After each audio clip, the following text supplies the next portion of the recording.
Mot sur le travail de la pâte à papier. Il faut du papier journal ou du papier machine mais déjà utilisé, de l'eau et un mixeur. Avec des pigments et des matières naturelles, je travaille la texture et la couleur de la pâte à papier.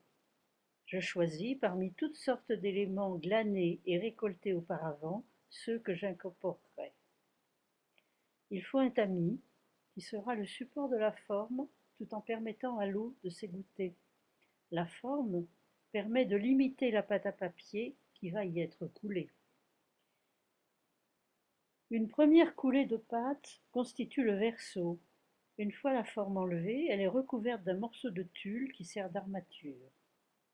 Une seconde coulée de pâte, préparée cette fois avec des matières, par exemple de la suie ou de la cendre, et des pigments, débute la véritable invention de l'œuvre, suivie par l'incorporation de divers éléments.